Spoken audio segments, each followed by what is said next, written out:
CCTV 김호중의 뉴욕타임스. 네, 안녕하세요. 뉴욕타임즈의 유일한, 아마도 전 세계에서 유일한 정치 청부 소쇼 정봉주의 PSI 잠시 후에 시작하겠습니다.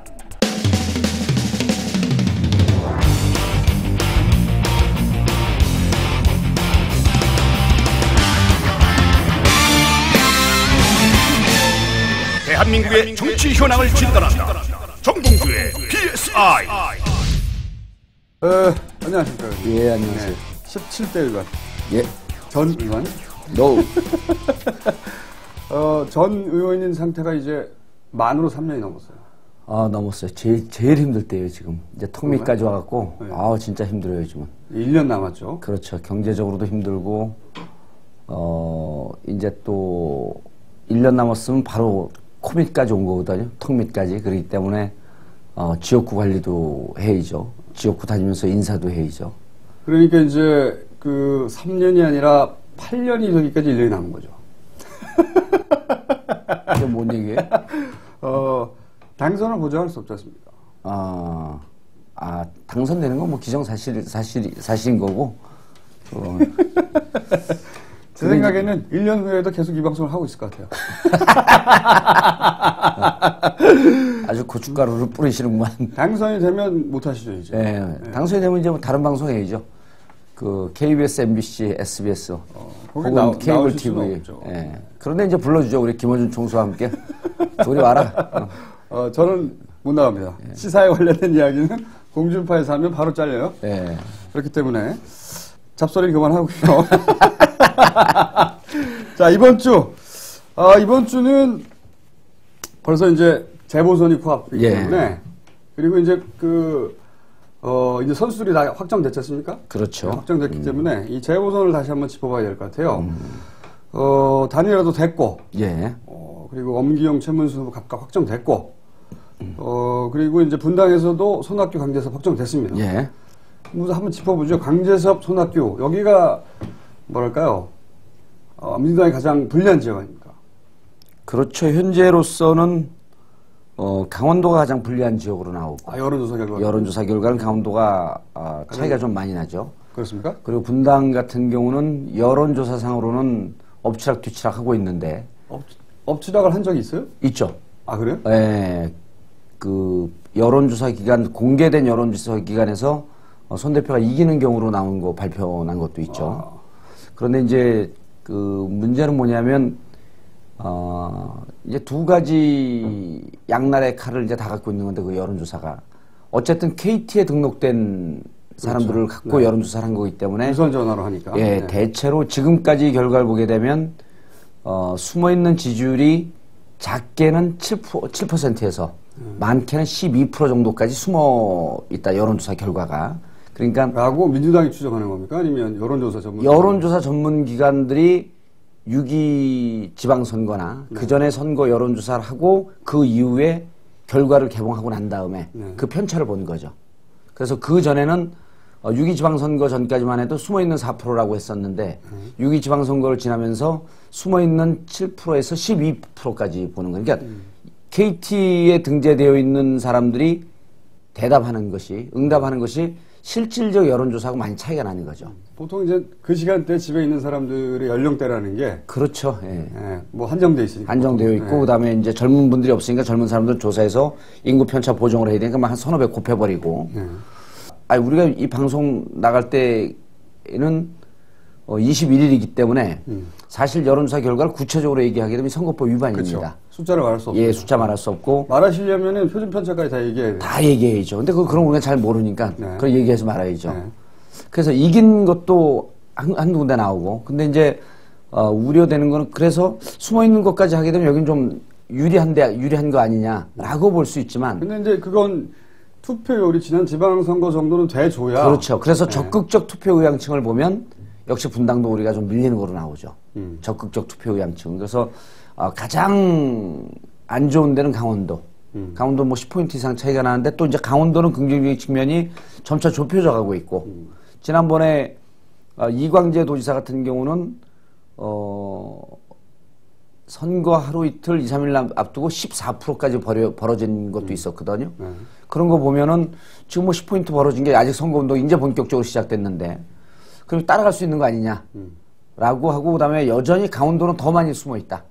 이게 지지율이. 그래서 강원도도 현재 나온 여론조사 결과는 불리하지만, 전국적으로 가게 되면 해볼 만한 싸움 아니겠느냐. 라고 하는 얘기가 이제 좀 도는데, 객관적으로 얘기하면 가장 불리한 데가 강원도. 그 다음에 적어도 지금 현재 수치 가지고 얘기하자면 현재 수치 갖고 얘기하면 그리고 앞으로 전망도 강원도가 좀 어렵게 싸움이 될 것 같고 분당이 이쪽 저쪽이나 다 박빙의 싸움인데 현재로서 예측을 해보게 되면 분당은 가능성이 51% 쪽으로 조금 더 볼 수 있는 거 아니냐. 그래서 이제 분당은 두 가지인데 두 가지 그 캐치프레이즈를 들었죠. 일단 정권 심판이라고 하는 것이 그 하나가 있고, 그 다음에 중산층의 변화를 찍었어요. 근데 중산층의 변화라고 하면 분당이라고 하는 지역이 강남과는 좀 다르게 전통적 보수층, 그러니까 50대, 60대 전통적으로 상류층에 속해 있는 중상류층에 속해 있던 이런 보수층만 있는 것이 아니고 고학력, 그리고 사회에 대해서 냉정하게 보고 일정하게 그 민주적 경험을 했던 고학력층이면서 스스로 보수라고 자청하는 그 신중산층이 대거 밀집되어 있는 지역이에요. 그래서 그분들이 하고 싶은 얘기가 많은 사람들이거든. 그러니까 지금 뭐 실업 문제라든지 전세 대란이라고 하든지 그다음 뭐 4대강이라든지 표로서 얘기할 수 있다라고 하는 이 심성을 자극을 해놓으면 그분들이 투표장으로 나오는 거거든요. 그러니까 결국은 30, 40대 신중산층이라고 하는 고학력층을 어떻게 당일날 투표율로 끌어올릴 것이냐, 투표장으로 끌어낼 것이냐, 이게 이제 관건인데. 평일이라서 평일이라서요. 그리고 또 그 분당이 그 차가 많이 막히는 데 아니에요? 출퇴근할 때. 네, 그러니까 아침에 투표하고 출근 시간에 나오면 길이 막혀버린단 말이에요. 그렇죠. 분당에 이제 젊은 사람들이 일찍 나오는 거예요. 또 저녁에도 너무 막히니까. 네, 저녁에도 퇴근 시간 피해서 다니거든요. 네. 근데 뭐 직장인들이고 이러다 보니까 퇴근 시간 피하면 더 늦게 들어가는 거죠. 소주 한 잔 먹고 뭐 대리운전을 간다든지. 그렇게 하고 출퇴근 시간 피하고 막 이러다 보면 투표장으로 나올 수가 과연 있겠는가 하는 이제 이런 우려가 있어요. 그래서 분당은 지금 전체적으로 현장 분위기도 무척 좋고, 그 다음에 일반적으로 이제 여론 흐름도 좋고, 또 손 대표한테 대한 개인적인 반응들도 좋고, 뭐 한나라는 우당탕탕하고 있잖아요. 그래서 가능성은 좀 있는데 말씀드렸듯이 당일날 투표율을 어떻게 끌어올릴 것이냐. 그래서 이제 저는 이렇게 봐요. 투표를 올렸으면 좋겠다라고 이렇게 하늘만 바라보고 있지 말고 그 30, 40대, 50대 초반까지 하고 싶은 얘기를 아젠다를 만들어서 정치적 이슈를 만들어서 계속 그 민주당이 얘기를 해줘야 된다. 근데 요즘 민주당 보면 그렇게 좀 공격적이고 자극적인 이슈를 갖고 나가는 경우가 잘 없어요. 민주당이 최근 3년간 그런 적이 있었나요? 아니 근데 그 민주당 중에서도 정말 이제 우리 그 뭐 손 대표님도 여러 분 계시는데 박지원 대표의 워딩과 발언에 대해서는 국민들이 저 속 시원하게 잘한다 이런 평가가 꽤 있어요. 그렇죠. 예, 그래서 요 시기에는 사실은 박지원 대표가 했던 그러한 좀 공격적이고 국민들의 마음을 딱딱 집어내는 그러한 발언을 당과 손학규 대표가 좀 하는 것이 그 30, 40대의 숨어있는 이러한 정치적 성향을 끄집어낼 수 있는 그런 게 아닐까. 그러니까 민주당이 야, 이 투표를 올려야 된다라고 하면서 하늘을 보고 있을 것이 아니고 그 당시 뭐 상황을 볼 것이 아니고 실제로 그 사람들이 하고 싶은 얘기를 앞으로 남은 기간 동안 13, 14일 동안 대신 해주는 아젠다를 개발해야 되는 거죠. 근데 손학규 대표야말로 그렇게 전투적이고 공격적인 발언을 잘 안 하게 되면 그렇죠. 그런데 이제 그래서 오늘 제가 이제 방송 녹화 끝나면 이게 21일 날 나가지 않습니까? 그래서 21일 날 나가니까 21일 날 우리 전략기획 팀들이 쭉 보고 이걸 보고 공부를 하면서 새로운 이슈를 좀 개발을 해라. 며칠 안 남았지만. 의원님의 발언을 교재 삼아서. 그럼 이걸 교재 삼아서. 그래서 PSI를 좀 집중적으로 복습을 하면 분당에서 이기지 않겠느냐. 아니 그냥 전화로 말씀하시지. 전화로 하면은 이게 설득력이 좀 떨어져요. 그래도 방송에서 딱 나와갖고 우리 그냥 그 방송에서 얘기를 해주면 저기 설득력이 있는 거구나. 그러니까 실제로 민주당이 그 13일 동안 만들 아젠다가 많이 있어요. 그리고 그것을 공격적으로 하면 이건 내가 하고 싶었던 얘기를 건들고 있구나. 그 투표장으로 나오는 거죠. 민주당이 그걸 잘할 리가 없다고 봅니다. 네. 잘할 수 있었으면 3년 전에 잘했죠. 한나라당 당원이신가요? 근데 저는 손학규 대표가 막 엄살 피우는데 네. 저는 손학규 대표가 서로 여기서 그리고 또 언론에서는 손학규 대표가 뭐 시험대에 올라서 이번에 지게 되면 예. 이기면 뭐 대선 후보로 부상하고 지게 되면 지도력을 뭐 상실하거나 책임론에 휘말린다고 하는데 사실은 분당은 워낙에 그 전통적으로 계속해서 한나라당 아니, 그런 분석이 나온 게 있나요? 뭐 지면은 정치력의 위기가 온다. 언론들에서 그런 분석을 그런 데 합니다. 있어요? 그런 기자들 그 팬 꺾어야 돼요. 제 생각에도 예. 바보 같은 분석이라고 생각하는 게 손학규 대표는 저도 자기가 중도를 이만큼 움직일 수 있었다. 그럼요. 이게 양수기 하면 얍삽하다. 저 항상 그러니까 나온 거다. 저도 이거 개살이 쓰는데 이래서 나온 거 아닙니까? 사실 근데 이제 저는 처음에 이제 손 대표님이 나가냐 마냐 할 때 제가 그 측근한테 3가지 얘기를 했어요. 첫째, 손 대표가 나와서 정권 심판론으로 이 선거를 끌고 가야 된다. 둘째, 4월 한 달 내내 이제 민생대장정 이런 거 하지 말고 전국의 중심에 서야 한다. 이번에 어떻게 산에 안 들어가셨어? 예? 세 번째, 민주당으로서 한 번도 가보지 않은 길, 중산층의 표를 끌어오는 일을 해야 한다. 근데 그 말을 하고 몇몇 의원들한테 얘기했던 의원들이 또 막 자기 카페가 아니라 자기 홈페이지에 올리고 그랬어요. 의원님 얘기를 듣고? 예, 듣고. 그런데 그 이후로 지금 기사 쫙 나오는 거 보니까 그 3가지 그 각도에서 기사가 나와요. 다 의원님이... 정권 심판론이다. 그 다음에 이게 그 정부의 중심에 이제 손이 섰다. 중산층이 새로운 그 길을 가고 있다. 이거 다 제가 얘기한 거거든요. 그러니까 이 4.27 재보선에서 만약에 손학규 대표가 승리한다면 그건 전부 다 정봉주 전 의원의 공이다. 아니죠. 세상에 가고 있는 길을 제가 조금 더 앞장서서 예리하게 분석했을 뿐이죠. 뭐 제 공이라고 할게. 그냥 아는 사람들은 알고 모르는 사람도 모르고. 사실은 공인데 아는 사람이 조금 몇 명 없군요. 좀 이제 자기들이 또 PSI를 열심히 보고 공부를 하고 그래야죠. 그래서 저는 우리 아까 김총수님께서 중요한 지적을 하셨는데 이기든 지든 박빙의 싸움입니다. 그리고 평균 재보궐선거의 투표율보다는 올라갈 거예요. 이제까지 재보궐선거가 이명박 정권 들어와서 재보궐선거가 그 이전보다 투표율이 높았어요. 그렇죠. 이건 뭐냐면 재보궐선거에서 국민들이 하고 싶은 얘기가 많았다는 거예요. 평소에 말로 못하니까 투표 그렇죠. 얘기하는 네, 거죠. 투표장으로 온 거죠. 그래서 이번에 분당 재보궐선거도 투표율을 그렇게 많이 걱정할 정도로 낮지는 않을 것이다. 좀 올라갈 것이다. 그럼 그 상황에서 보면 민주당 손학규 대표가 꽤 유리한 전국으로 갈 수 있겠다라고 하는 것이고, 최악의 경우 패하더라도 일반 언론에서 그 정신없는 기자들이 분석하는 것처럼 무슨 지도력의 위기 이런 게 아니라 패하더라도 큰 소득은 있을 것이다. 그러면 단일화 얘기해보죠. 예. 단일화의 최대 수혜자를 유시민 이제 대표죠. 예. 유시민 대표라고들 이야기하지만 예. 유시민 대표가 상처도 많이 입었죠. 많이 입었죠. 네, 얻은 것도 있고 예. 실도 있는데 정말 숨어있는 최대 수혜자는 제가 생각하기엔 문재인 예. 전 실장이 아닌가. 그렇죠. 네. 예. 물론 뭐 지금 정치적 전면에 나서지는 않았지만 사람들 머릿속에 굉장히 강하게 인상 깊게 각인됐어요. 그리고 언론에서도 문재인 실장의 역할을 해갖고 언론에서 기사를 많이 썼죠. 왜냐하면 정치적 사안을 갖고 뒤에서 논평을 했지만 이렇게 실질적으로 양자를 조정하기 위해서 정치 전면에 나선 게 아마 청와대를 떠나고 난 다음에 최초일 거예요. 네, 최초죠. 노무현 대통령 그 서거하셨을 때 그때 상주 역할을 한 것 네. 이외에 맞습니다. 그러니까 벌써 노무현 대통령 돌아가신 지 2년째 네, 되는 거 아니에요? 2년입니다. 근 2년 만에 정치 전면에 나타난 거예요. 지난 지방선거 때도 그렇게 많은 네. 후보들이 도와달라고 그랬는데 안 나왔죠. 전면에는 절대 안 나왔죠. 그렇죠. 그때도 그 이후로 제가 기억하기에는 정치와 관련된 직접적인 발언을 한 것은 국민참여당 창당할 때 민주당으로 가는 것이 옳다. 네. 창당은 분열이라고 하는 표현은 안 썼는데 창당하는 것이 옳지 않다라고 하는 논평을 한번 한 적이 있어요. 네. 그게 정치에 대한 발언이 아마 거의 그 유일무이한 발언이에요. 그것도 이제 기자회견장에서 한 게 아니었고, 예. 네. 사적으로 개인적으로 얘기한 게 기사화됐던 거죠. 그렇죠. 그때도. 그러니까 사실상 카메라 앞에 쓴 건 처음이에요. 처음이죠. 예. 그리고 기자회견장까지 온 거 아니에요? 그렇죠. 그러니까 이런 겁니다.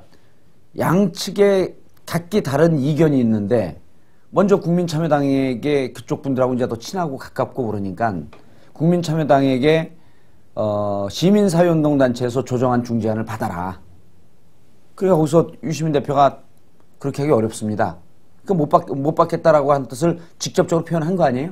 그리고 다시 곽진호 후보와 민주당 측에 전화해서 국민참여당이 못 받겠다고 하는데 단일화 안 하면 이건 죽음이다. 그러니까 당신들 받아라. 그리고 그 전화를 받고 곽진호 후보가 실제 얘기를 들어보니까 뭐 손학규 대표하고 통하고 상당히 고민을 하다가 결국은 그것을 수용을 했는데 만약 다른 분이 전화가 왔으면 수용하기가 힘들었을 상황인데 문재인 실장이 와서 이걸 받아야 된다. 후보 단일화 해야 된다. 라고 하는 것 때문에 문재인 후보의 정치적 그 실체, 그래 문재인 후보에 대한 정치인으로서 갖고 있는 신뢰 이런 게 여러 가지가 작용이 돼갖고 받아들였고 그럼 그 어려운 결정을 손해보는 결정을 한 쪽에 나는 좀 그 힘을 실어줘야 되겠다 해서 이제 기자회견장까지 나온 거란 말이에요. 깜짝 놀랄 만한 일인 거죠. 사실 문재인 후보가 이렇게 정치의 전면에 나선 게 없고 모든 사람에게 정치는 하지 않는다는데 이번엔 정치적 행동을 한 거거든요. 누가 뭐래도 정치적 행동을 한 거죠. 본인이 출마하지 않았다 하더라도 가장 첨예한 정치 현안에 자기가 중재자로 나섰으니까. 그렇죠. 그래서 이제 방송에서는 뭐 이제 당신 그 문재인 실장이 실제 나는 정치를 하지 않는다라고 아주 강력하게 부인을 하고 있기 때문에 우리가 뭐라고 말씀드릴 수는 없지만은 일단 정치의 전면에 나선 거예요. 그리고 향후에 총선 대선을 앞두고 정치에 참여할 가능성이 저는 한 2분 응선, 3분 응선까지 온 거로 저는 느낌 딱 와요. 30% 정도 왔다. 근데 이게 이제 처음이 어렵죠. 저는 이제 축구를 좋아하니까 축구할 때도 첫 골 나기가 힘이 들어요. 첫 골 나면 우당탕탕 그러면서 골이 나요. 그러니까 첫 발을 내딛기가 힘든데 문재인 실장 첫 발을 내딛었어요. 그래서 그 다음 행보가 난 나올 거라고 보는 거예요. 그 다음 이건 예언입니다. 예언이죠. 그 다음 행보가 나오는데 한 개만 그냥 쭉쭉 가요? 쭉쭉 가시죠. 쫙 가는 거예요. 행보가 가는데 지금 야권 후보 단일화하라고 하면서 문성근 100만 밀란 있죠. 그것이 국민참여당하고는 궤를 달리합니다. 궤를 달리하고 있죠. 그래서 야당이 단일 후보를 내고 야권 단일화해야 된다라고 하는 요구는 다 있습니다. 뭐 민주당에도 있고 진보신당에도 있고 민주노동당에 있고 국민참여당에도 있고 근데 요것 외에 시민사회운동단체가 있고 또 시민사회운동단체와 독자적인 세력을 목소리를 내고 있는 친노계라고 볼 수 있죠. 국민의 명령이 있는 거예요. 그 국민의 명령 100만 밀란이 있죠. 여기가 지금 상당히 힘을 받고 있어요. 구체적으로 행동에 옮긴 거는 사실은 시민사회운동단체와 이런 그 100만 밀란이 행동에 제일 먼저 옮겼어요. 문성근 씨가 가장 먼저 시작했죠. 가장 먼저 시작을 했죠. 그러니까 맨몸으로 완전히. 그 정치적 감각이 있는 거죠. 멋진 사람입니다. 그렇죠. 그러니까 저하고 개인적으로 친하지도 않는데 그런 감각을 타고난 건 대단한 거죠. 웬일로 칭찬을 하시죠? 아니 보통은 그것이 돌아와서 자기한테 칭찬이 될 때만 남을 칭찬하시는데. 이제 제가 이제 문익환 목사님을 또 한 6년 동안 모시고 그러다 보니까 문성근 선배가 그때만 해도 80년 중후반 90년 때만 해도 뭐 정치 안 한다고 아주 단호하게 얘기했던 사람이거든요. 그렇죠. 그런데 결국은 나이 50 넘어갖고 이 민주주의에 대한 열정 부모님으로부터 받은 이걸 어떻게 할 수 없었던 것 같아요. 제가 보기에는. 피를 속일 수 없는 거죠. 피를 속일 수 없는 거죠. 자기가 왜 이 100만 밀날 그러니까 어느 아침에 결정한 거든 어느 날 밤에 혼자 결정한 거 해야 되겠다고. 정치는 좀 내가 할 일이 아니고 나는 내가 할 일이 있는데 잠깐 도와주고 돌아가는 거라고 생각했었다. 그런데 생각해보니까 내 인생에서 배우가 그렇게 중요한 것인가? 배우가 뭐라고? 내 인생에서 지금 현재 내 앞에 당면한 가장 중요한 일이 일 수 있지 않느냐. 그러면 이걸 해야 되겠다. 어느 날 밤에 그렇게 결정했대요. 그래서 100만 밀란 시작한 겁니다. 그렇죠. 아침에. 누구한테 얘기를 듣고 한 게 아니고. 지금 엄청나게 모였죠. 100만 밀란. 그 자체로 저는 굉장히 성공하든 실패하든. 그러면 의미가 멋진 결단이었다고 생각해요. 처음 막 시작할 때 뭐 후원 어쩌고저쩌고 인터넷에 뜨길래 제가 이제 바로 후원을 걸었어요. 후원을 걸고 아마 이제 그런 또 저의 결단이 많은 사람들에게 감동을 줘서 이제 그걸 모였을 수도 있을 텐데. 저는 사실 맨 처음에 그 얘기 할 때 문성근 씨가 나 이거 하겠다고 할 때 저는 말렸어요. 안 된다. 100만이 모인다고 해서 민주당이 자기 기득권을 버리고 뭐 그렇게 하겠느냐. 100만이 모이냐 안 모이냐의 문제가 아니라 민주당이 변하기 힘들다. 그렇게 해서. 근데 이제 그쪽 보니까 민주당의 변화뿐만 아니라 사실은 국민참여당에도 강력한 메시지가 있는 것 같아요. 백만밀란 쪽 보면은 같은 친노 뿌리면서 국민참여당하고는 생각이 많이 좀 틀려요. 신금을 울리는 면이 있어요. 예. 혼자서 그리고 이제 저는 돌아다니거든요. 문성근 잠깐 얘기하면 에피소드가 있죠. 그 노무현 대통령 당선되고 16대 때 일산에서 재보궐선거가 있었을 거예요. 그 유시민 그 국회의원 처음 되는. 그때 아마 그 지역을 문성근 선배한테 나가라 그랬던 거예요. 맞습니다. 네, 근데 문성근 선배한테 나가라는데 그걸 안 나가고 거부하면서 그때 유시민 네. 그 의원이 탄생이 된 거죠. 만약 그때 했으면 이렇게 큰 감동을 또 주지 못했을 수도 있어요. 네. 그리고 뭐 저 사람 결국 정치하려고 저런 거 아니냐. 이때까지 사실 굉장히 기회가 많았어요. 네. 그리고 이제 또 하나 제가 이제 훌륭한 분이라고 생각을 하는 게 저희가 PSI에서 이런 얘기를 한번 한 적이 있어요. 제가 민주당 전당대회 일정이 무척 난센스다. 네. 그러니까 대선 1년 앞두고 대선에 출마할 대표 사람이면 지도부에서 최고위든 대표든 아니 뭐 대표는 물러나야 된다. 네. 그럼 그게 12월 17일까지 물러나야 되는데 그럼 12월 17일에 물러나면 2달 안에 전당대회를 해야 되고 선거는 4월 초인데 이러면 총선을 앞두고 민주당 내부가 너무 복잡해서 야권 단일화라든지 이런 이 프로세스를 밟아가기 힘들다. 그러니까 어느 분이 이걸 보고 아고라에 글을 쓴 거예요. 아고라 논객 같아요. 그래서 제가 극찬하면서 글을 썼어요. 의원님 쓰신 거 아니에요? 네, 제가 안 쓰고 아니 그분이 유명한 분이더라고. 의원님 가끔 그런 거 쓰시잖아요. 쓰세요. 아니 근데 그분이 쓰고 근데 정봉주 의원이 역시 예리하게 이거 지적을 했다. 근데 문성근 선배한테 전화가 온 거예요. 무슨 말인지 잘 이해를 못 하겠다. 그래서 제가 민주당의 일정이 이대로 가면 야권 단일화하는 물리적 일정을 못 받을 수 있으니 민주당 전당대회를 좀 더 빨리 할 수 있도록 권고를 하는 것이 맞는 것 같다. 그리고 한 2, 30분 통화를 했어요. 다 그걸 아주 진중하게 듣더라고요. 그래서 이분이 자세가 된 분이구나. 제가 이렇게 잘 가르쳐 줬더니 잘 배우려고 하는 자세. 그래서 한참 통화했는데 그게 참 그래서 제가 잘하실 분 같다 이런 생각을 했습니다. 자 그러면은 네, 그래서 김혜을 같은 경우로 해서 문재인 실장의 역할이 중요하고 국민참여당은 후보 단일화가 국민참여당으로 됐지만 지난 경기도지사도 국민참여당으로 됐고 이번 거기도 됐단 말이에요. 지금 현상적으로 보기에는 얻은 건 많은 것 같지만 사실 향후 정치적 프로세스를 보면은 그다지 뭐 좋아할 일만은 아니다. 족쇄가 될 수도 있다. 족쇄가 될 수도 있다. 이제 이런 지적을 좀 간단하게.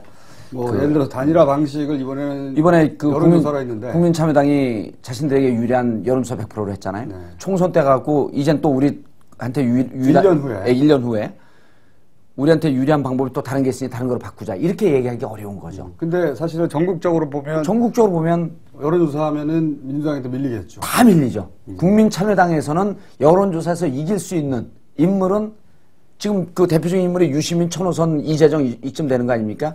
이재정, 천호선 이런 분들도 17대 전직 국회의원 했던 지역에 들어가고 여론조사 돌리면 다 집니다. 그럼 유일하게 유시민 대표만 살아남는 거거든요. 이런 걸 보면은 이번에 여론조사 100% 하는 방식을 제안한 게 결국은 본인들에게 불리한 족쇄가 될 수도 있다. 수도 있다. 그래서 멀리 보게 되면 결코 유리한 결과만은 아니었다. 이걸 좀 하나 지적을 하고 싶고요. 강원도는 지금서부터 이제 싸움인데 결국은 강원도는 마지막에 이광재의 힘이에요. 그렇겠죠. 예, 이광재의 힘이에요. 네. 이광재의 힘과 그 강원도의 대통령 아닙니까 사실. 예, 이광재의 힘이고 그다음에 이제 또 한나라당 쪽에서는 박근혜 대표가 움직여서 그럼 박근혜 대표가 움직이면 영동 영서인데 영동이 경북과 분위기가 비슷하니까 거기서 표가 올라간다는 거 아닙니까? 근데 박근혜 대표는 전 대표는 이미 선을 긋고 그건 당에서 할 일이다라고 선을 분명히 거놓고 있단 말이에요. 그래서 이광재 전 도지사가 어떻게 실질적으로 돕고 있다는 것이 강원도 전역에 퍼지느냐 이게 이제 저는 관건이라고 보는데 최문순 지지율이 계속 올라가고 있어요. 그 격차가 좀 좁혀지고 있으니까 그래서 이제 객관적으로 말씀드리면 강원도가 조금 열세면서 박빙 분당이 조금 우세면서 박빙 그다음 김해는 좀 유리하고 그렇게 볼 수 있을 것 같습니다. 김해는 뭐 지금 여론조사가 이미 이기잖아요. 그렇죠. 여론조사만으로도. 그리고 단일화 효과가 크니까요 거기는. 네. 그러면은 최악의 경우에는 이제 1대2 세상은 3대0 이 정도 보시는 거군요. 예. 네. 자, 그러면은 한나라당 얘기를 해보죠. 예. 강재섭 그 후보를 중심으로 거기서부터 해서. 이제 얘기를 풀어야 되는데,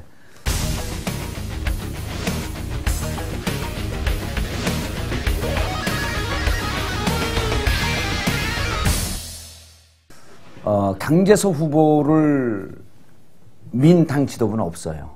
특히 친이 쪽에서 안상수나 그다음에 특임장관 이재호 이 두 분은 정운찬 전 총리를 마음속에서 끝까지 버리지 않았죠. 그것이 이제 청와대의 콜이었던 것 같아요. 청와대 콜이었죠. 네. 그렇게 보이는 건데 네. 강재섭 전 후보가 뭐라 그랬냐면 이제 나는 당선되면 정풍 운동을 벌이겠다. 그러니까 당선되고 오면 안상수 대표로서는 무척 깝깝한 상대가 오는 거예요. 그렇죠. 그런데다 예, 그리고 지금 한나라당 내에서 이제 한나라당을 잘 유심히 봐야 될 게 한나라당이 스스로 진단한 당의 문제를 뭐라고 보냐면 첫 번째로 친일 친박 계보가 있고 그다음 두 번째로 각자 살기 위해서 뭐 각자 도생형인가 뭐 그런 각자 살기 위해서 자기 혼자 살려고들 한다는 거예요. 그다음 세 번째 리더십의 부재. 근데 이분들이 진짜 못 본 게 있어요. 뭐냐면 그러면서 이제 언론에서도 그래요. 한나라당은 진단만 무성할 뿐이지 해결책이 없다. 진정한 해결책을 이분들은 못 찾고 있는 거예요. 그걸 뭐라고 보십니까? 한나라당은 스스로 우리는 그 죽은 목숨이다라고 이명박 정권이 들어오고 2008년도 들어오면서부터 선언한 거나 다름이 없어요. 왜냐하면 그때 우리가 누차 무슨 얘기를 했냐면 정당이 국회가 청와대 하수인이 되는 순간 그 당은 죽습니다. 청와대와 대등, 그러니까 행정부를 견제해야 되는데 한나라당은 뭐냐면 계속 청와대가 주는 오다만 받은 거예요. 그렇죠. 예. 그래서 안상수 대표 계속 됐던 거죠. 그렇죠. 그러니까 입법권도 포기하고 당의 그 스스로의 정체성도 포기한 거거든요. 그러니까 지금이라도 저는 한나라당의 위기라고 하지만 실제로 청와대하고 대등한 관계를 가져야 돼요. 청와대가 잘못할 때 잘못했다고 지적할 수 있고. 그런데 이게 어려운 게 친이계가 주도하고 있지 않습니까? 친이계가 비판하나요? 그 다음 두 번째, 안타까운 일이지만 이 사람들은 떡고물을 지금도 보고 있어요. 마지막에 지금 선거가 한 1년 정도 남았는데 자기 경력 관리하기 위해서 6개월짜리 장관이라도 하고 싶은 겁니다. 이렇게 청와대가 살아있는 권력이 갖고 있는데 저기를 비판했다가는 이게 내가 뭐 떡고물도 없는 거 하니까 또 친이계 쪽에서 비판 못하게 하니까. 그런데 이제 이런 문제 때문에 한나라당이 독자적으로 쓰는데 어려움이 있다. 그리고 청와대와 대등한 관계를 갖지 못하기 때문에 이게 근본적인 문제인데 이 문제를 또 파고 들어가면요. 사실은 박근혜의 한계가 보이는 겁니다. 어떤 의미에서 그렇습니까? 지금 당이 위기거든요. 당이 위기인데 뭐 몰락하고 있는 거예요. 그럼 뭐 몰락하고 있는 게 이제 레임덕으로 가는 거고. 그러면 이 당의 리더십을 세울 수 있는 유일한 사람은 박근혜밖에 없습니다. 박근혜 전 대표는 뭐 그런 생각이었죠. 그 측근들과 함께. 예. 이대로만 가면 예. 자기한테 예. 가장 유리한 상황인데. 그래서 정세판 분석력도 없고 리더십도 없다는 거예요. 뭐냐면 지금 친이계 쪽에서 상당히 많은 분들이 지난번 그 동남권 신공항 때도 그랬고 상당히 많은 분들이 박근혜 대표가 포용력 있게 받아주면 서서히 그쪽으로 옮겨가고 싶은 생각들을 해요. 근데 박근혜 리더십이라고 하는 것은 폐쇄적이고 권위적이고 상하 명령적 리더십이라고 하는 게 지금 보이는 거예요. 딱 닫아놓고. 측근들도 박근혜 전 대표를 못 만난다고 하더라고요. 그렇죠. 네. 딱 닫아놓고 우리 측근 세력들이나 우리 계보 이외에는 들어올 수 있는 길을 봉쇄해버린 거예요. 그러니까 소통의 리더십은 하나도 없는 거죠. 근데 이제 저는 이게 정세 분석도 좀 잘 안 된다고 하는 게 이 상태로 가면 내년 총선에서 박근혜 대표가 절대 공천권 행사 못 합니다. 그러면은 친박은 박근혜 대표를 지지하는 이 친박은 친이도 가려고 노크를 하는데 아무도 응답을 안 해줘요. 그러면요. 우리가 살 수 있는 길은 그대로 친이가 똘똘 뭉치는 길밖에 없다. 지금은 흩어져갖고 박근혜 쪽으로 가면서 거길 중심으로 당을 세울 수 있는 포용적인 리더십이 있으면 받아들이고 그쪽으로 가거든요. 그럼 친이가 서서히 무너지면서 그럼 이제 청와대한테 대등한 얘기를 하죠. 당신들 잘못하고 있다. 이런 국민들이 보기에도 청와대 잘못하는 거 지적해? 한나라당이 제 목소리 하네? 이러면서 지지를 보내는데 지금은 사실은 원인 제공자는 박근혜 대표인 거예요. 아무도 받지 않고 있어요. 넘어갈래도 넘어갈 수가 없어. 자기들끼리도 이게 소통이 안 돼. 받지 않는 이유는 뭐라고 보십니까? 믿지는 못하는 걸까요? 아까 얘기했던 권위주의적이고 그리고 상당히 자기들 이제 저런 분들이 만약에 정권을 잡으면요. 회전문 인사, 자기들끼리만 돌아가는 이런 것인데 지금 이명박 대통령과 크게 다르지 않다고 봐요, 리더십이. 회전문 인사는 지금 이명박 대통령이 아주 잘하고 있는 거죠. 네. 박근혜 대표도 그 내부에서만 얘기를 되는 것으로 봐갖고 국민들과 소통이라든지 자기의 반대 세력을 안으려고 하는 포용적 리더십이라든지 그 다음에 한나라당을 세우려고 하는 좀 이렇게 멀리 내다보는 리더십이라든지 이런 게 없다는 게 전형적으로 보이는 거예요. 그래서 이명박 대통령은 레임덕에 걸려 있죠. 당을 새롭게 세울 리더십은 없죠. 그래서 한나라당은 근본적이고 고질적인 위기에 빠져 있다. 근데 저는 박근혜 전 대표가 조금 이해도 가는 것이 예. 사실은 이명박 대통령이 이때까지 보여줬던 어떤 정치를 다루는 방식을 보면 워낙 앞에서 한 말과 뒤에서 한 말 혹은 약속해놓고 뒤집는다든가 예. 앞에서 웃고 뒤에서는 사실 다른 짓 한다든가 예. 워낙 많이 했잖아요. 예. 그러니까 믿지를 못하는 거 아닐까 아예? 아예 믿지를 못하는데 그래도 박근혜 대표가요 조금 더 넓게 보면서 난 당을 위해서 그래도 내가 희생을 하겠다라고 하면서 조금 넓게 갔으면요 이렇게까지 제가 보긴 안 와요. 대안이 없는데 한나라당 대안이 없는 집단이에요 저기가. 만약에 강재섭 대표가 승리했다. 승리하게 되면 이제 당에는 세 개의 세력이 형성이 되는 거예요. 강재섭 의원이 친이와 친박을 왔다 갔다 하면서 캐스팅 보트를 딱 줄 겁니다. 근데 그전에는 친박 쪽으로 가까웠었잖아요. 지금은 이제 자기가 되면서 일정하게 안상수 대표와 이재호를 공격하겠죠. 정풍운동 한다고 그랬으니까 선언했잖아요. 정풍운동 한다고. 그리고 강재섭 재밌는 게 분당에 한나라당 오지 말라는 거 아니에요. 그래서 실질적으로 한나라당 지원 세력들이 분당에 못 들어가요. 나 혼자 하겠다. 그럼 내가 당선돼서 가면은 정풍운동 하겠다. 안상수 이재호 공격하겠죠. 그리고 동시에 이제는 박근혜 쪽하고도 대등한 관계거나 혹은 자기가 캐스팅 보트를 쥐고 있는 것을 이 실체를 인정해달라고 하는 그런 요구를 할 겁니다. 굉장히 서러웠겠죠. 서럽죠. 몇 년 동안. 그리고 그러다 보면 했었는데, 이제 당은 더 분화되는 구조로 가는 거예요. 그래서 오히려 강재섭 만약 될 가능성은 없지만 야 모르죠. 네, 상당히 캐스팅 보트를 치면서 한나라당을 쥐고 막 흔드는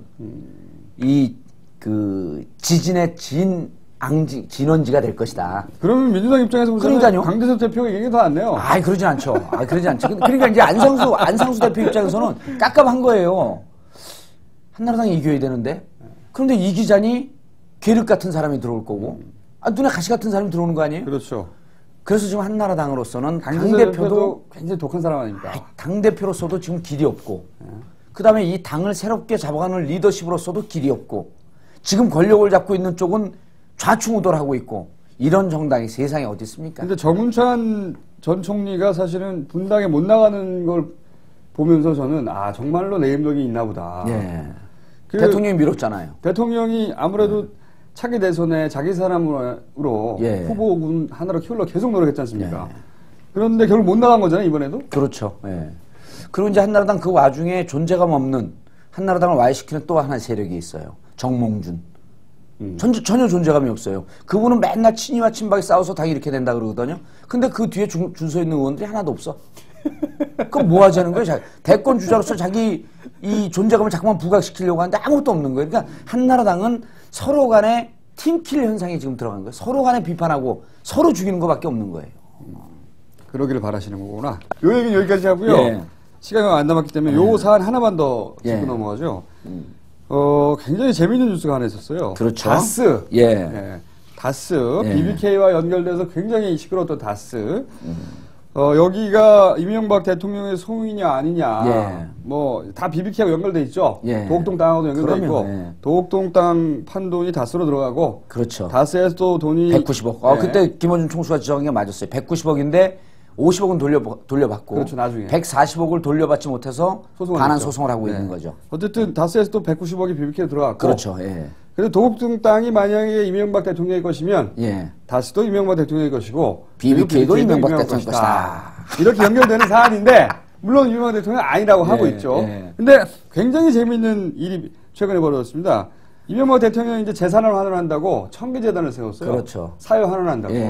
아무도 안 믿지만. 그 청계재단 구성원들이 다 자기하고 가까운 사람들 아니에요? 그러니까요.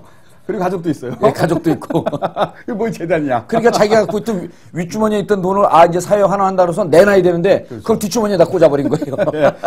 그런데 이 청계재단이 뜬금없이 예. 다스는 분명히 이명박 대통령하고 상관없다고 그랬습니다. 그렇죠. 상관없다고 그러고 처남과 형 소유다라고 했죠. 예. 그런데 여기서 5%가 갑자기 청계재단으로 갔어요. 청계재단으로 갔어요. 왜 갔는지는 아무도 그 기사를 들여다보니까 왜 갔는지 설명이 없더라고요. 그러니까 아무 상관없는 청계재단이 왜 다스의 지분이 5%가 간 거예요? 예. 이걸 설명해 주십시오. 예. 그 이제 우리 시청자분들이 이게 벼랑한 다스가 튀어나오니까 이제 이거 보는 분들은 다 알아요. 그래도 혹시 모를까 이제 설명을 좀 드리면 다스는 이상은 그러니까 이명박 대통령의 형. 그다음에 이명박 대통령 처남 김재정 두 분이 공동 소유한 거로 되어 있는데 있었죠. 우리는 이제 실소유자가 이명박 대통령 아닐까? 라고 의심을 했었죠. 그렇죠. 네. 이거 단정적으로 얘기하면 또 의심입니다. 그렇죠. 그냥. 그런데 김재정 처남이 돌아가셨잖아요. 네, 돌아가셨죠. 그래갖고 그 지분 48%인가 1주죠. 최대 주죠. 네. 그 지분이 부인에게 다 상속이 된 거예요. 네. 부인에게. 네. 그러니까 최대 주주가 된 거예요. 그렇죠. 부인이 됐습니다. 처남은 어떻게 얘기해보지만 이제 처남의 부인 댁으로 갔으니까 한 다리가 또 건너간 거죠. 만약에 실소유주가 따로 있다고 한다면. 네. 그런데 아무런 이유와 설명도 없이 네. 그 5%가 이명박 대통령이 출연한 네. 바로 그 재단으로 넘어간 거예요. 네. 그러므로 인해서 무슨 결과가 났냐면 다스도 사유환원을 하는 건가요? 사유환원을? 그래서 무슨 결과가 났냐면 이상은 형과 네. 청계재단 지분을 합하면 51%가 넘는 지배주주가 됐죠. 지배주주가 된 거예요. 네. 그러면은 청계재단과 이상은 이명박 대통령 형 이상은이 둘이 합심하면 다스는 마음대로 회사를 움직일 수 있는 거죠. 그러니까 그 5%가 예. 절묘한 것이 결국은 그 5%로 인해서 다스를 청계재단이 마음대로 할 수 있게 된 겁니다. 그렇죠. 예. 청계재단 것이 되는 거죠. 예, 청계재단 것이 되는 거죠. 예, 사실상. 근데 왜 하필 이 시점입니까? 왜냐하면 사람들이 청계재단에 대해서 의혹의 눈길을 가질 수가 있잖아요. 그렇죠. 갑자기 예. 5%를 가져가지? 예. 근데 5%를 하필이면 지금이라도 급하게 가져야 될 이유가 있었나요? 저는 이렇게 봅니다. 이제 이렇게 추정합니다. 네, 추정을 하세요. 그냥 보시면. 그러면 그렇게 보면 안 돼요. 그냥 보시면 안 돼요. 색안경을 끼고 추정을 해봐야 돼요. 네.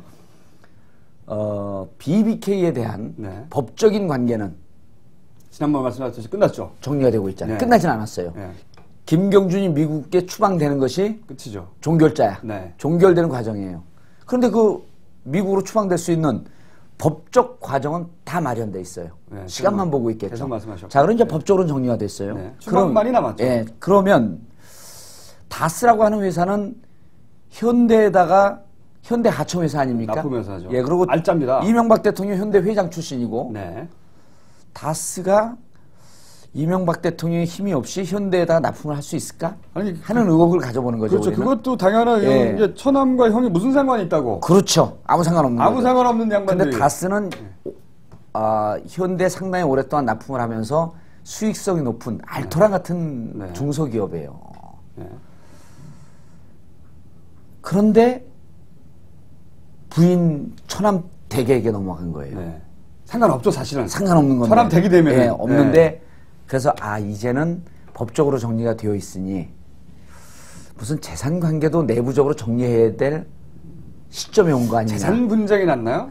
왜 이런 경우 있지 않습니까? 차명으로 맡겨놨는데 그 사람이 실제 자기 거라고 주장해버리는 경우. 그렇죠. 예. 예, 꼭 그렇다고 우리가 얘기할 수는 없지만 그런 경우가 예. 이 경우라는 게 아니고. 그렇죠. 그런 사례는 굉장히 많거든요. 만약에 부인이 혹시 차명이었던 걸 상속받았다고 한다면 네. 이건 상속받았으니 제 재산입니다. 저는 이렇게 모릅니다. 그 전 이전의 모릅니다. 일은. 그 네. 이전의 일은. 이렇게 된다면 법적으로 분명하게 자기 권한이니까. 상당히 심각해지는 거 아니에요. 네. 그래서 일정한 이 재산을 어떻게 분배하고 어떻게 정리하는 것이 좋지 않겠느냐. 그리고 거기에는 직접 가져오면 좀 하자가 있으니 네. 청계재단이라고 하는 제3의 법인인 것 같은 것이 있으니 네. 이걸 한번 좀 살짝 정리를 좀 해두자. 네. 라고 하는 얘기가 나오지 않았겠는가. 나올 수 있겠다는 얘기죠. 예? 그렇다면 아주 위험한 얘기지만 합리적으로 추정해보자면, 예. 의심해보자면, 그렇다면 사실은 이쪽, 처남 집안. 예. 집안에서 처남이면 멀거든요. 처남 댁까지 가면 진짜 멀거든요. 멀죠. 이제 남이죠, 남. 멉니다. 예. 그러면 합법적으로 상속을 예. 했단 말이죠. 그렇죠. 그러니까 법적 권한을 행사할 수 있어요. 예. 그쪽이 자기 거라고 하면 뺏어올 수단은 없지 않습니까? 그렇죠. 예. 그러니까 5%로 딜을 한 건가요? 그런데요, 재밌는 대목이 있어요. 아버지가 돌아가셨잖아요. 김재정 처남의 자식이 있는 거로 있는 걸 아들이 있는 걸 알고 있거든요. 아들은 재산 상속이 1이에요. 부인은 1.2인가 그래요. 비율이. 그래서 그걸 묶어갖고 이제 그 중에 1, 아들이 1, 아들을 기준으로 1. 시집간 딸은 뭐 0.5 이제 이런 게 비율이 있어요. 근데 부인은 1.2인데 왜 전체 다 아들한테 상속이 되면 조카거든요. 그건 가까워요. 근데 부인은 처남 댁은 멀거든요. 아, 그 처남 댁은 왜 자기한테 다 상속을 받았을까? 나중에 아들한테 또 주면 증여세까지 내야 되는데. 그러니까요. 저도 그거 이상했습니다. 아, 이거는 무언가 거리를 좀 두기 위한 상속 과정 아닌가? 하는 의심을 우리가 해볼 수가 있죠. 그러니까 처남 집에서 거리를 두기 위해. 어쨌든 사실은 자기가 만약에 차명이라고 한다. 만약에. 아니, 가정입니다. 근데 우리 이런 얘기 계속해도 되나요? 그러게 말이에요. 무서워 죽겠어. 가 있을 수도 있어요. 어쨌든 그러니까 하나의 소설을 가설을 해보는 그렇죠. 소설이에요, 소설. 소설이라고 봐주시면 되겠습니다. 소설을 한번 써보자면 어쨌든 재산, 그러니까 차명으로 해서 관리했는데 나도 고생했다는 생각을 누구나 하게 되거든요. 그렇게 그렇죠. 되면 내가 밖에 나가서 내 거라고 주장하면서 위험 부담을 안 했다. 그러니 요 재산은 내 거라고 인정해야 된다. 그러면서 요거를 뺏어가지 못하도록 와이프에게 전액을 전부 다 소설이죠. 아들은 아니고 소설이죠. 그리고 요 관련된 얘기는 우리 김총수는 잡아갈 일이 없으니까 집중적으로 얘기하셔도 됩니다. 저는 그냥 박자만 맞춰주고 그런데 소설을 한번 생각해 볼 수 있는 거죠. 그 소설이 잘 팔릴 소설이에요. 2007년도에 강남에 이제 무슨 소문이 돌았냐면 다스 지분을 50%쯤 갖고 있는 건 엄청난 재산이에요. 그렇죠. 근데 그 전에 보면 김재정 처남은 뚜렷이 한 일이 별로 없어요. 돈을 벌어갖고 뭐 다스의 지분을 갖고 그런 사업을 한 적이 없어요. 무슨 경비원으로도 있고 어디 뭐 관리인으로도 있고 그랬었어요. 그러니까 그런 돈을 벌 수 있는 위치에 가본 적이 없어요. 위치에 가본 적이 없죠. 그건 기억하시죠? 네네, 기억합니다. 당시에 김재정 재산이라고 막 언론에 나오니까 그 가족들은 웃고 있었다라고 하는 이런 소문이 파다하게 돌았어요. 원래 우리 거 아니었는데 우리 거라네? 이제 그것도 소설입니다. 그것도. 소설입니다. 그래서 소설. 그 아들이 상당히 주위에서 김재정 처남의 그 처남 김재정의 아들이 주위에서 상당히 칙사로 대접을 받고 있다는 것을 제가 김재정 친구가 국회의원으로 있었는데 그분을 통해서 들은 얘기예요. 아, 그건 멀지 않은 얘기죠. 멀지 않은 얘기죠. 그때도 수시로 전화를 하고 있던 분인데 그래서 아들이 강남에서 상당히 칙사로 대접을 받고 있다. 그러니까 김재정 씨가 김재정 씨의 친구분이 현역 국회의원이었는데 그 국회의원과 얘기를 하셨는데 한 자석에서 그런 얘기를 들었다. 그런데 그때 이야기로 김재정 씨가 굉장히 행복해하고 있다. 김재정 씨보다 근데 아들과 가족이 무척 행복해하고 있다 하는 얘기가 그래서 그거는 한두 명의 얘기 아니라 당시 여의도 정가와 강남 쪽에 쫙 퍼졌던 얘기죠. 그거 제가 BBK 전문가 아닙니까? 제 귀를 벗어날 수가 없는 거 아니에요, 그런 게. 그래서 이번에 벗어날 수도 있죠. 그래서 이번에 그 5% 넘어가는 게 무언가 만약에 가설이라고 한다면 무언가 정리되는 과정. 그러니까 법적인 정리가 끝났고 이제 그 금전적 정리. 근데 이제 이런 얘기가 지금 막 진행되는 게요. 제가 지난번에도 얘기했지만 심각할 수 있는 문제를 아직도 정권이 20개월 이상 남아 있는데 지금 정리한다라고 하는 것은 내부에서 우리 정권이 레임덕에 빠져들어가고 있다라고 하는 아주 위험한 경고등이 울리고 있다는 얘기입니다. 굉장히 빨리 신속하게 정리해요. 보니까 2년 남았는데 벌써 퇴임물을 차근차근. 그래서 제가 항상 말하지 않습니까? 불법은 성실하다고. 아니 어제 그저께 다스 기사를 이거 보면서 야 이게 그다음 법적 관계가 보이죠. 이제 그럼 김경준 추방하는 일만 남았는데. 여기까지는 소설이었고요. 정설은 이겁니다. 정설은 다스가 아무래도 이제 그 사회 돈을 많이 벌었기 때문에 사회 환원하기 위해서 그런 기사가 나왔네. 사회 환원한다고? 기사는 안 났는데 제가 이제 보니까 왜냐면은 그렇게 생각할 수밖에 없잖아요. 아무 상관없는 청계재단에다가 이 청계재단은 이제 이명박 대통령께서 네. 그동안 번 돈을 사회에 환원하려고 하시는 거거든요. 그렇기 때문에 뜻을 같이 해서 그러니까 이명박 대통령이 같이 하니까 이제 그 형과 네. 그다음에 감동감화해서 천암댁도 이제 막 같이 이렇게 사회 환원하고 감동 감화해서 5%를 청기사가 막 줘버린 거죠, 그냥. 사회 환원하려고. 다스는 무척 인류애라고 하죠, 인류애. 다스는 무슨 무척 돈을 잘 버는 기업인데 다스와 관련돼서는 재밌는 얘기가 김경준 씨가 투자하라고 그때 찾아갔더니 미리 투자 양해서를 다 써놓고 가갖고 얘기하자마자 30분 만에 30억인가 얼마를 투자받았다라고 하는 그 증언한 게 있어요. 네. 아무도 모르는 사람하고 투자해 주십시오. 그러니까 이미 약정서 써놨어.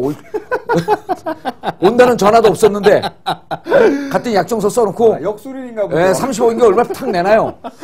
야, 이런 역술인. 다스는 지분도 잘 내놓고 돈도 잘 내놓고 여러분들이 사회동포주의자들이기 때문에